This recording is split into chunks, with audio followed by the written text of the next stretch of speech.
And unless you're careful to say, we're having this disagreement at this moment and not all the other disagreements we could be having.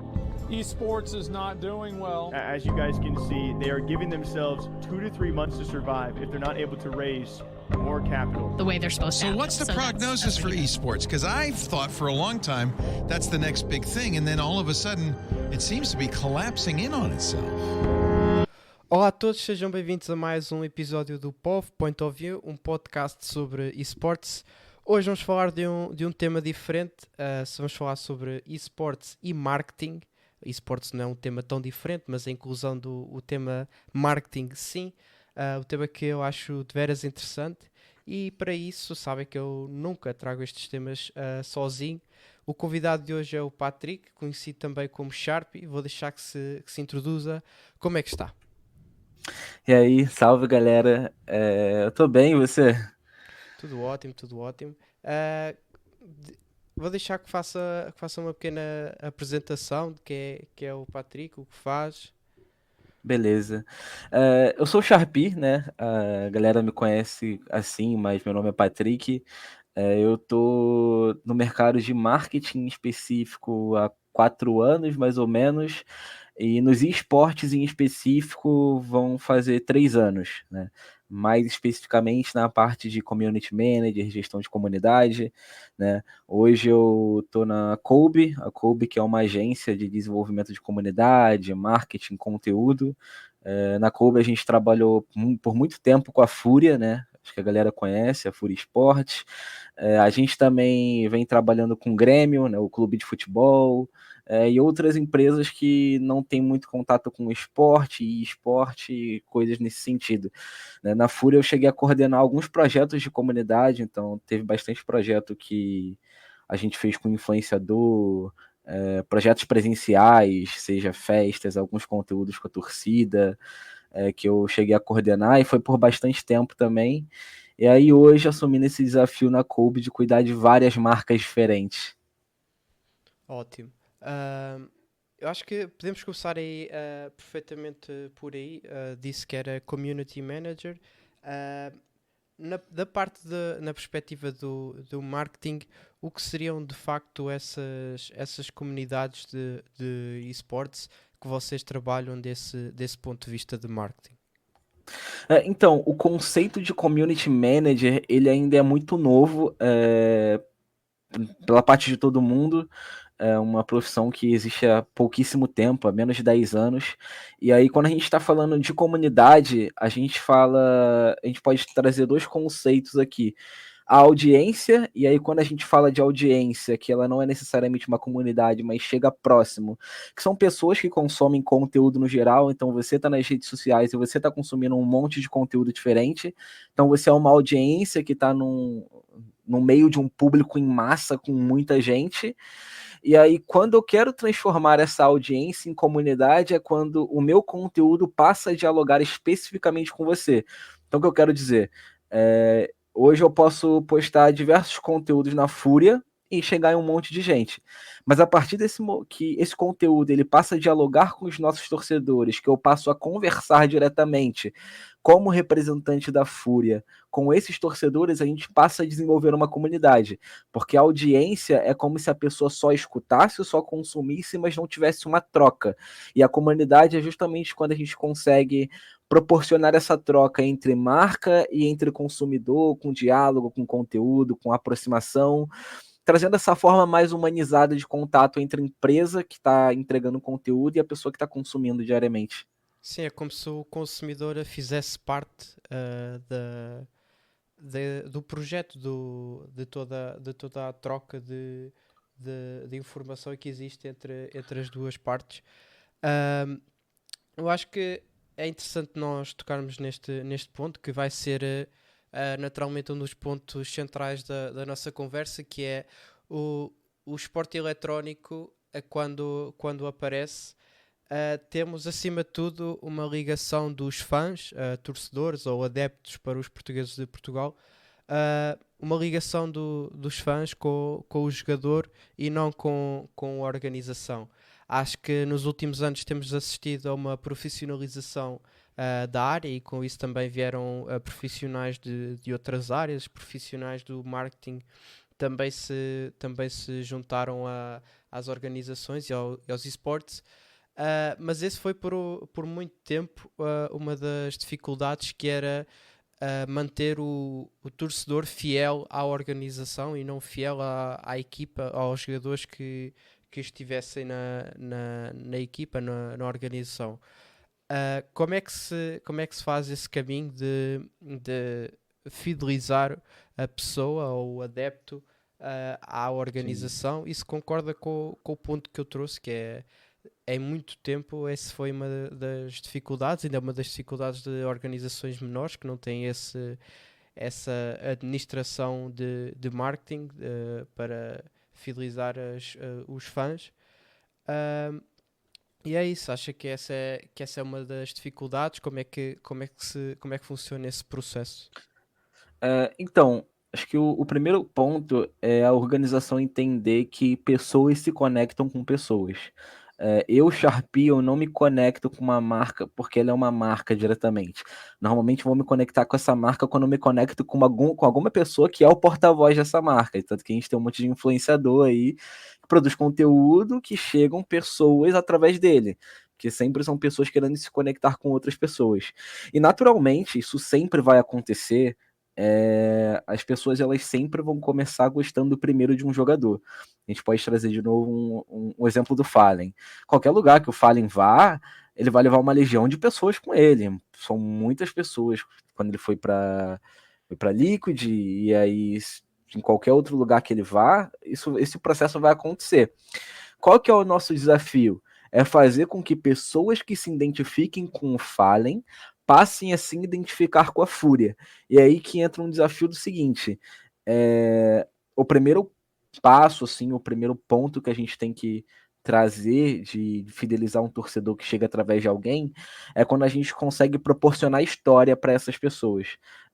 Na Fúria, eu tive a oportunidade de fazer tanto a gestão do Discord com 12 mil torcedores, alguns conteúdos presenciais, mas todos esses conteúdos eles tinham dois pontos principais: fazer com que as pessoas passassem por alguma história e que elas passassem por uma experiência que é inesquecível. Então toda vez que ela vai olhar para a Fúria, ela vai lembrar daquela experiência que ela teve. Por quê? Porque com o Fallen ela se identifica com as características do Fallen, com a história que o Fallen tem de vida ou alguma inspiração que o Fallen passa nas redes sociais, mas com a marca, com a Fúria, ela vai se conectar diretamente com a experiência que a gente proporciona para ele.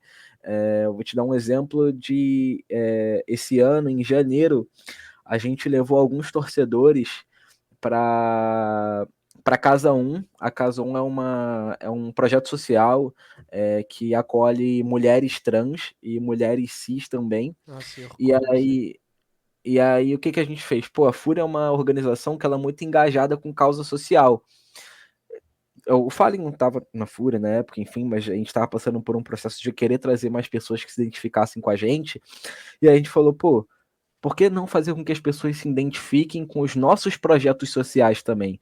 Não só se identificar com o fato da gente ter um monte de influenciador, ter time de CS, time de LoL, time em um monte de lugar, mas fazer com que as pessoas se identifiquem por aquilo que nós acreditamos. Acreditamos em causa social, acreditamos em desenvolver jovens talentos, em dar mais oportunidade, em fazer com que o mercado de esporte seja mais democrático, mas não basta a gente acreditar, a gente tem que mostrar para as pessoas que a gente acredita, e essas pessoas se identificarem com a gente porque a gente acredita nisso.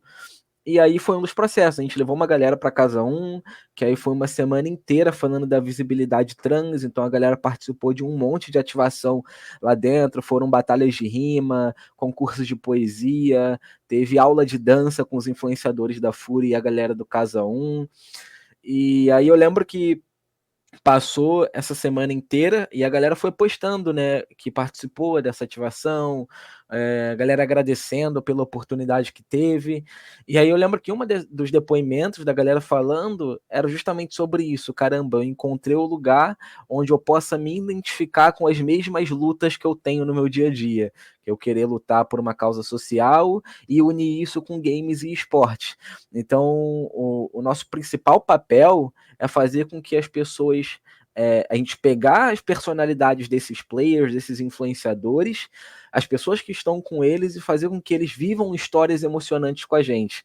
Pô, a Fúria tem a Fúria House, no Grêmio a gente tem, por exemplo, quando a gente leva a galera pro camarote dos ídolos, que, por exemplo, hoje vai ter um jogo do Grêmio, né, e a galera vai poder ir num camarote que vão ter os maiores ídolos do Grêmio. Não é todo mundo que vai, são torcedores que participam de uma escolha muito específica, mas que quando a pessoa passa por essa ativação, por esse momento, ela não esquece nunca mais, porque a gente conecta essas pessoas com algo que de alguma forma vai ser satisfatório para a vida dela.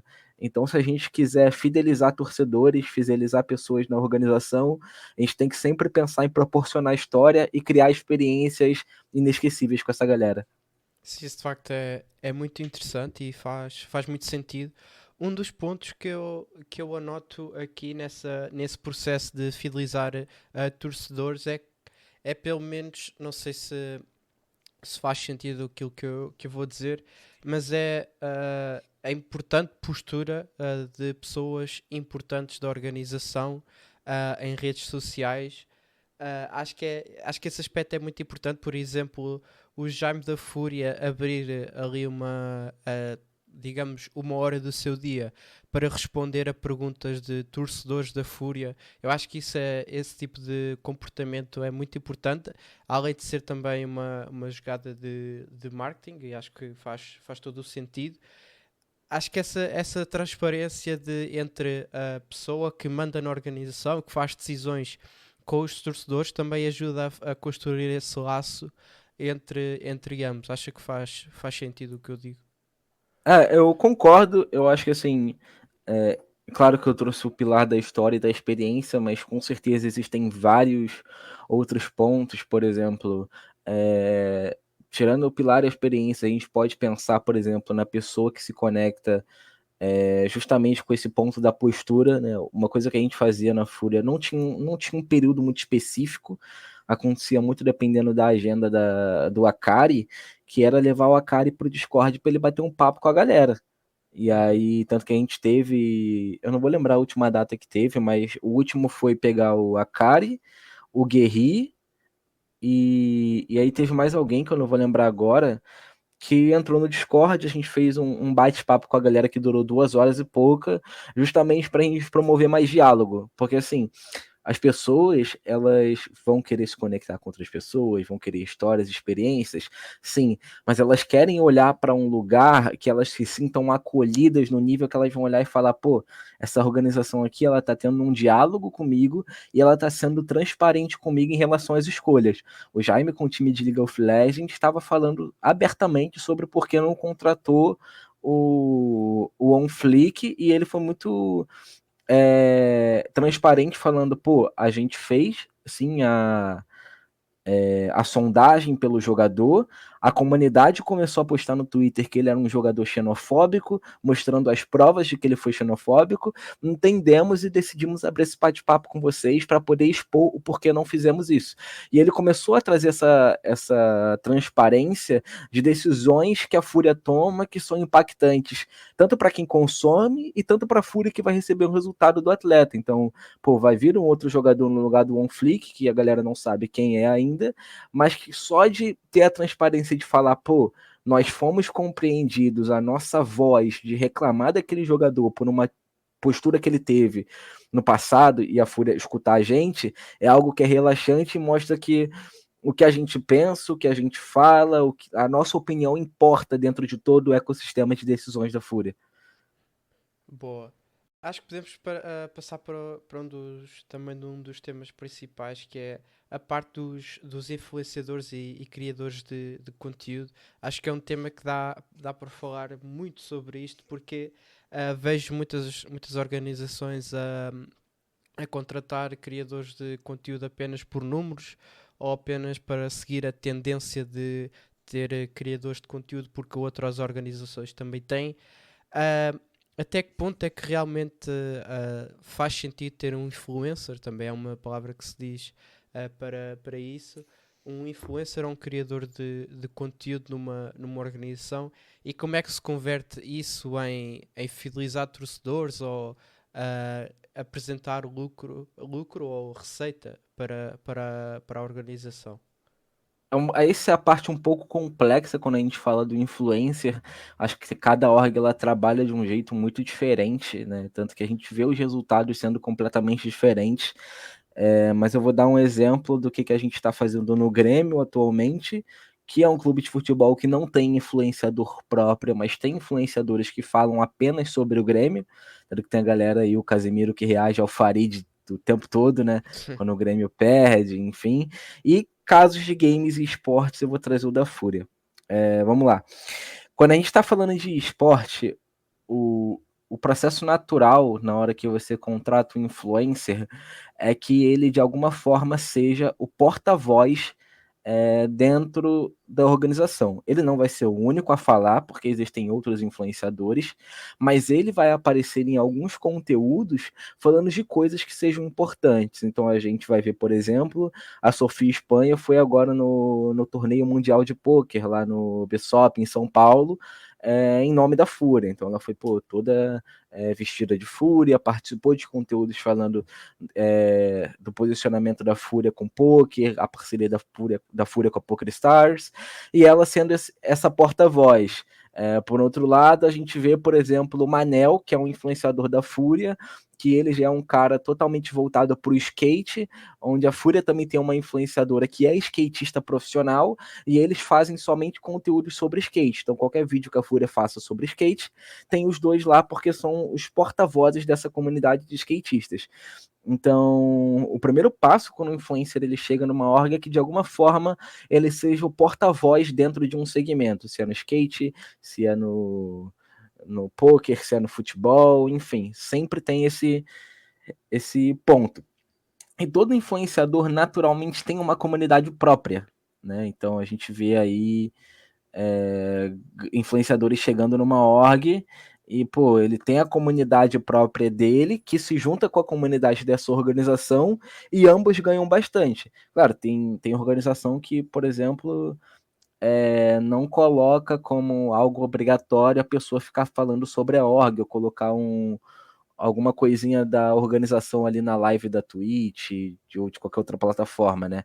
Mas tem organização que põe isso como obrigatório, tanto que, sei lá, você vai abrir a Twitch, você vai ver algumas ali que tá bem grandão o nome da org, né? Porque acaba estando no contrato, para que as pessoas possam cada vez mais ver a organização ali presente. Então, quando isso acontece, a ideia da organização é ter esse porta-voz, então alguém que vai estar falando por ela e que essas pessoas se identifiquem com esse influenciador. Exposição de marca. Você vai ver organizações que têm influenciadores que não são do mundo dos games. A Fúria, por exemplo, teve o grupo Costa Gold, que é um grupo de rap, teve o Kant, que é um MC de batalha de rima, que nem faziam live de jogos nem nada, mas eles eram influenciadores da Fúria para a expansão da marca, fazer com que a Fúria chegue em um nicho que ela não está indo ainda. A Fúria contratar a skatista, que eu não vou lembrar o nome agora, não é porque a skatista é gamer ou ela é do mundo dos esportes, é para pura expansão de marca, para que ela possa usar as roupas da Fúria no campeonato mundial. Essa galera vê que, a Fúria tem umas roupas legais, que é um lifestyle meio streetwear, que a galera do skate gosta, e, chegou com a marca ali, a rapaziada começa a consumir da Fúria, comprar da Fúria. Então, os objetivos, eles são muito diferentes, né? Tanto que me fizeram uma pergunta esses dias, que vai justamente disso de expansão de marca, que é por que as organizações de esporte estão contratando influenciadores que não são de esporte, né? A Vivo Cage contratou o Sidoca, esse caso da Fúria, o MIBR contratando o Diogo Defante. Então, assim, é justamente por isso. Quer chegar em outros nichos, porque a realidade hoje é que não basta você se limitar ao público gamer, você precisa ir mais longe, né? E quando eu falo de ir mais longe, tem expansão da marca, quebra de estereótipo, que é aquele gamer que fica no sofá o dia todo, mas que o gamer ele também pode ser a pessoa que vai numa batalha de rima, a pessoa que é um atleta, o Darlan lá falando da Loud o tempo todo no meio do Pan-Americano, Sim, né, sim. que ele é da seleção brasileira de vôlei. Tem outros casos, enfim, a própria AGE Esporte que contratou a menina do judô, né, que para poder fortalecer os laços com o esporte tradicional. Então, tudo tem a ver com essa questão da expansão da marca, que já gera uma receita muito grande. Pô, imagina você tá num show do Sidoca e do nada tem a Vivo Cage com a camisa dela exposta no meio de um show que é para 20, 30 mil pessoas. Pô, isso é coisa pra caramba. E o Sim, Sidoca sim. faz show para essa quantidade de gente. Tanto que assim que ele anunciou a entrada na Vivo Cage, ele fez um show no mesmo dia, totalmente vestido de Vivo Cage, com a logo da Vivo Cage grandona no palco. Né? Então, assim, são exposições de marca que importam e vira uma receita. Né? E aí a questão, e aí aqui é um debate que eu acho que ele tem que ser cada vez mais conversado, seja entre quem é talent manager ou enfim, é saber conectar melhor esses influenciadores com as campanhas certas. Nos últimos 2, 3 meses, eu vi muita campanha que realmente são campanhas legais, mas que conectam influenciadores que não tem muito sentido estar ali presente, né? Uma coisa é, por exemplo, você fazer uma campanha de lançamento de uma roupa da sua organização que vai abordar temas mais skatistas, né, para esse lado mais streetwear, mas você chama influenciadoras que não tem nada a ver com esse mundo. Então fica um pouco desconexo até pela identificação da galera que quer comprar. Tipo, pô, não tô vendo alguém que gosta de fato de estar nessa campanha. Tipo, às vezes é uma campanha de skatistas que tem gente que, sei lá, nunca viu um skate na vida. Então, acho que o debate que fica como principal é que as organizações precisam melhorar um pouquinho essa forma de conectar os influenciadores certos com as campanhas certas, e às vezes não é nem sobre o número do influenciador, é sobre o estilo que ele bota na comunidade dele. Às vezes um influenciador de 5 mil seguidores é mais impactante que o cara de 50 mil. Por quê? Porque ele tá no segmento certo, com as pessoas que são mais fidelizadas com ele, e que com certeza vai comprar dele se ele estiver envolvido em qualquer campanha. Acho que há um ponto interessante nesta parte dos influenciadores que veio à tona no meu último vídeo de react a uma entrevista que o CEO da G2 fez, que é a exposição da marca G2. Em nenhum momento é feito com criadores de conteúdo, influencers, tanto que nós não temos nenhum influenciador da G2, nem nenhum criador de conteúdo. As histórias que eles criam é com o sucesso ou insucesso das equipas que eles montam de esportes, e com, acima de tudo, uma estratégia de marketing nas redes sociais que é fantástica. A forma como eles se posicionam, como estão sempre a fazer brincadeiras, a pegar com os fãs, com outras organizações. Acho que é algo que também faz identificar muito as organizações, as pessoas com a organização.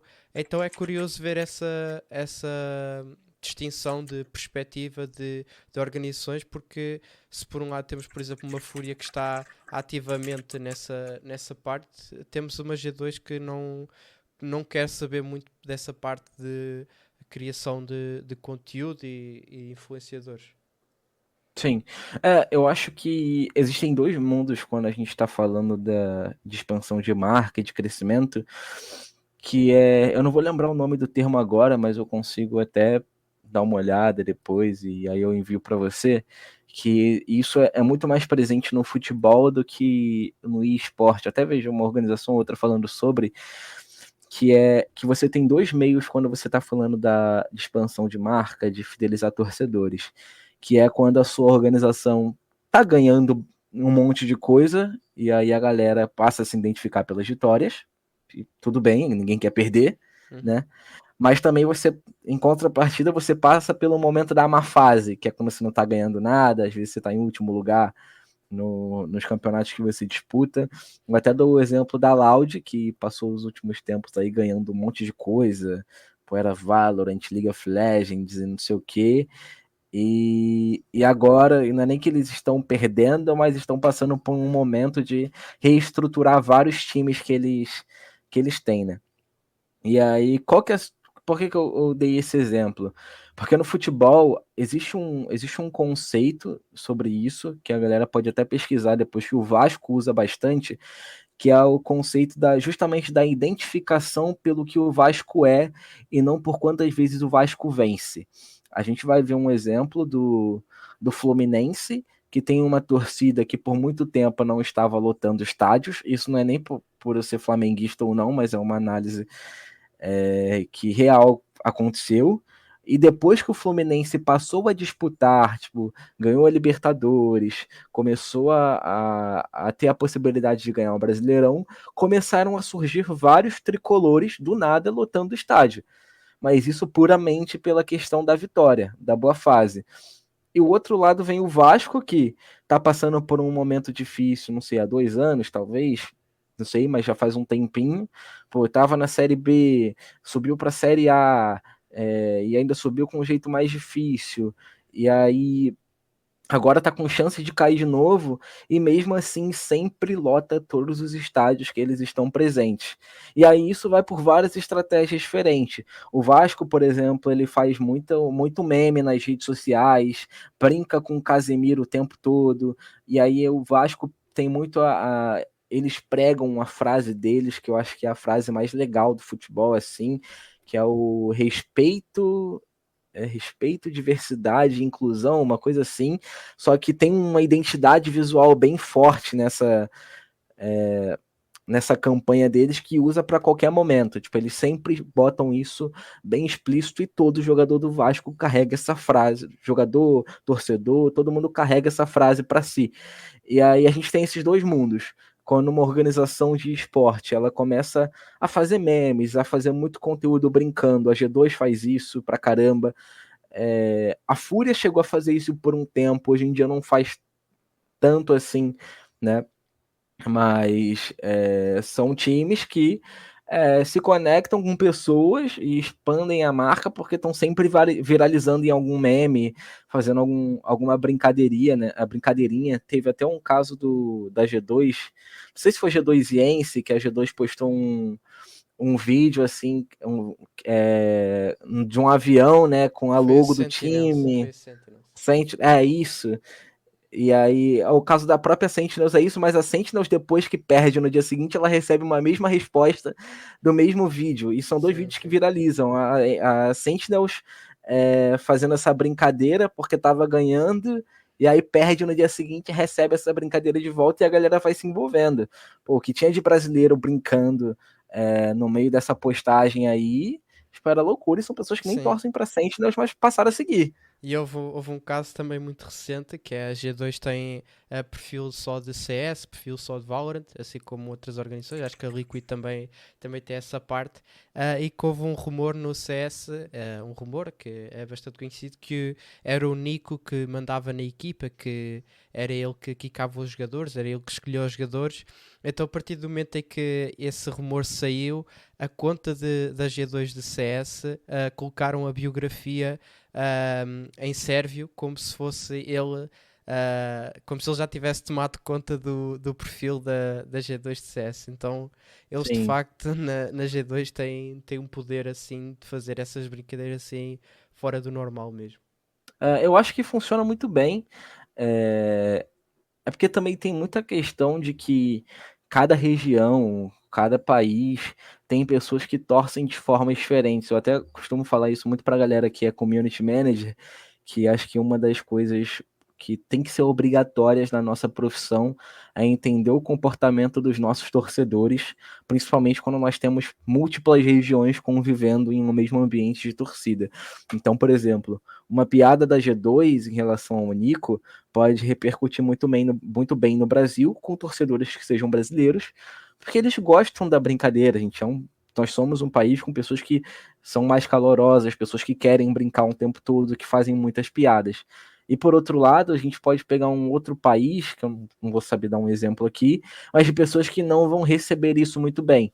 né? É até uma parte mais técnica de entender esse comportamento, porque na medida como ele funciona, sei lá, por um ano, às vezes chega um monte de torcedor novo que vem de uma região específica, que tem um comportamento completamente diferente e passa a levar isso mais na maldade do que na brincadeira. Sim, sim. Como falta de profissionalismo, talvez.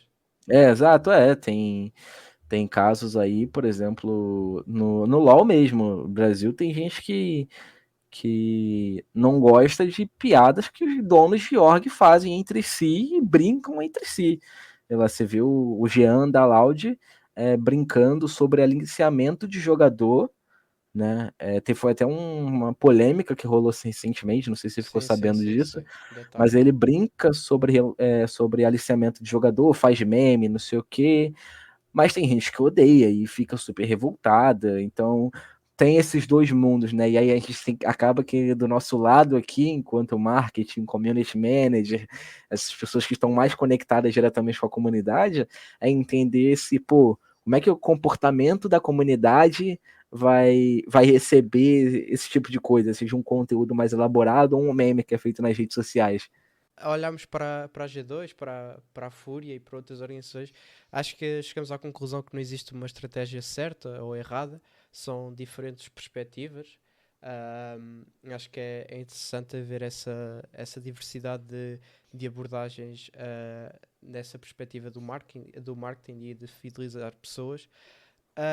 Para não nos alongarmos muito, vamos ao último tema, que é a gestão de crise de organizações, maus resultados.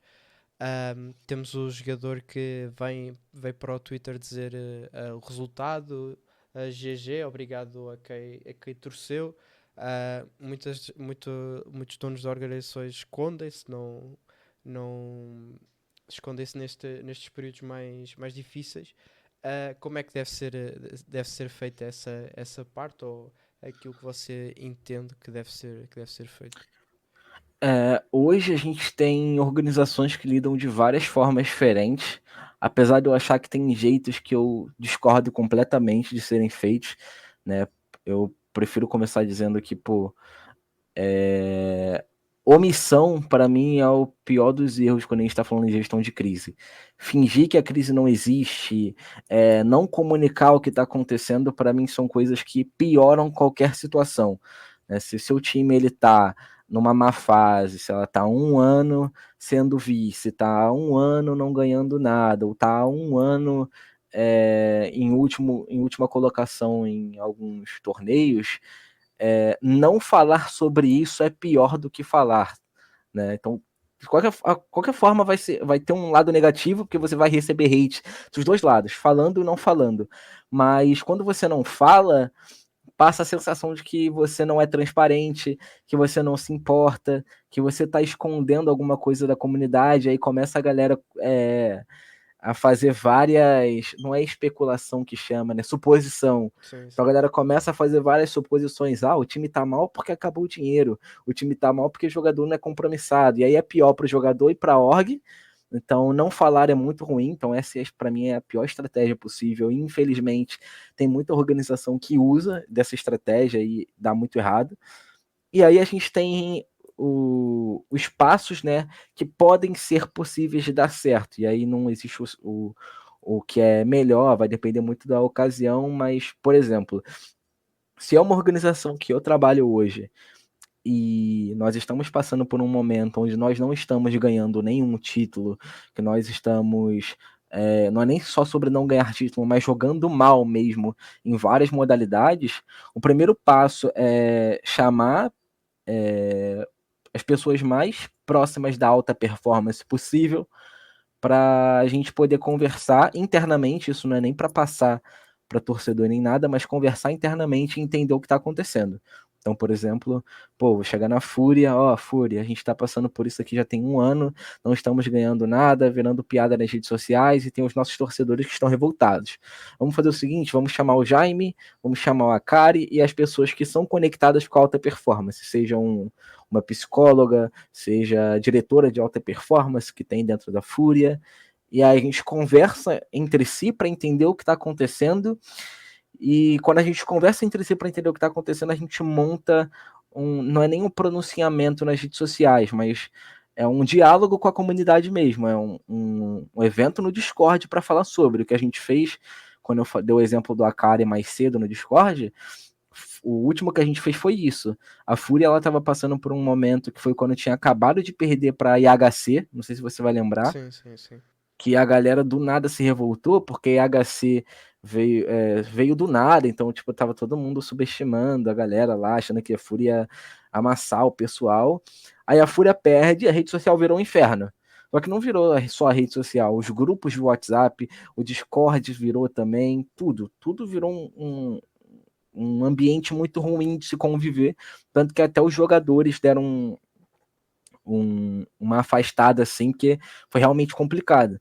Então a gente chegou e falou, cara, tá na hora da gente abrir um pouquinho o jogo. A gente não pode comentar sobre tudo, porque tem coisa que é muito interna, mas vamos pegar as coisas que a gente pode comentar e falar pra galera que a gente tá se esforçando, mostrar o que a gente tá fazendo para melhorar a performance da galera, pô, a psicóloga falar um pouco sobre como que ela tá tentando lidar com a pressão no jogador, a diretora de alta performance, se ela puder trazer alguns números, algumas estatísticas sobre o time para poder acalmar a galera, seja falando um resumão sobre treino sem citar time que treinamos e coisas nesse sentido.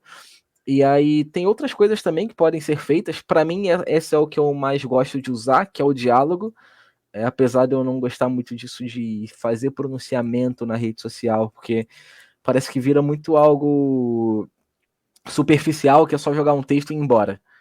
E aí eu prefiro, vamos fazer uma call, é no Google Meet, é no Zoom, é não sei aonde, e a galera entrar e a gente debater, a gente conversar de fato. Tem o perigo de ter um torcedor ou outro que vai ficar xingando no chat do Google Meet, que já aconteceu, inclusive, quando a gente fez isso, mas é uma coisa que a gente vai controlando e tal, que no geral, pelo menos dentro da Fúria, quando a gente fez isso, funcionou muito bem, a galera entendeu o lado da Fúria, os esforços da Fúria. E aí tem outra parte que é quando a gestão de crise e todo o xingamento e toda a revolta chega para cima do jogador.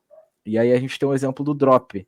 Né? O Drop, ele teve um caso que me revoltou muito, que foi, eu não vou lembrar o torneio que a gente tinha acabado de perder, mas pouco tempo depois ele abriu live na Twitch para jogar com a galera, só que a galera começou a ir na Twitch dele, dando sub xingando ele, donate xingando ele, o chat virou um negócio muito tóxico, né? E eu falei, putz, eu nem sei se isso aqui é só torcedor da Fúria que tá fazendo, mas eu vou supor que tem torcedor da Fúria envolvido nisso. O que eu fiz na época?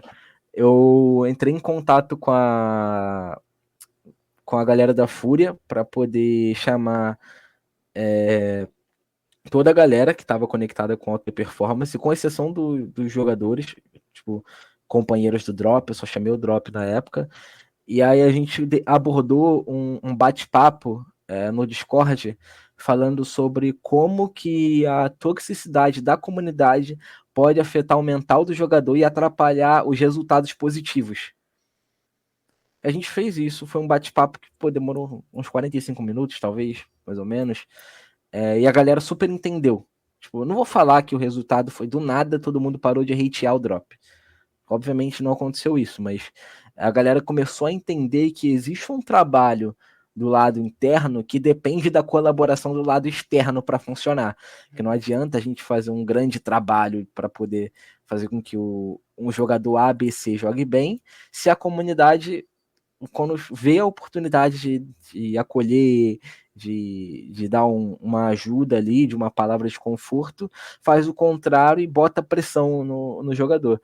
Então tem muito desses dois lados que sempre tem que pensar, mas de qualquer forma, para mim, qualquer estratégia que envolva omissão, esconder alguma coisa da torcida é sempre pior, porque a suposição é sempre o pior caminho que a galera vai ter. Boa, Sharp, não sei se quer adicionar algo mais, mas acho que foi uma conversa muito interessante, acima de tudo de muito conhecimento da sua parte. Não sei se quer abordar mais algum tópico. Cara, eu acho que tá tranquilo. Eu acho que a única coisa que é legal, assim, duas coisas, né, que eu acho que é importante. Uma, continuando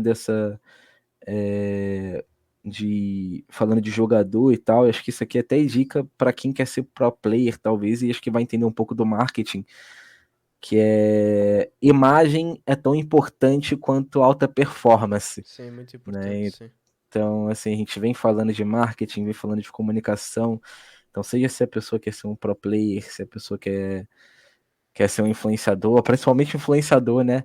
Ser exposto na rede social com conteúdo, mostrar o que você faz é muito importante. Eu tô sempre falando isso pra galera que chega em mim perguntando como é que é trabalho com jogador, gestão de carreira, porque eu tenho uma parte dessa gestão de carreira também ajudando uma galera. Eu falo, mano, vocês têm que se envolver com coisas que vocês vão ter a exposição da marca pessoal de vocês nisso. Então, pô, eu quero ser pro player de CS. Beleza. Você vai jogar, você vai tentar ganhar, mas tenta produzir um conteúdo também. Talvez alguém comece a te acompanhar pelo conteúdo e depois do conteúdo a pessoa passe a te acompanhar porque você é muito bom. Existe esse mundo que é fundamental.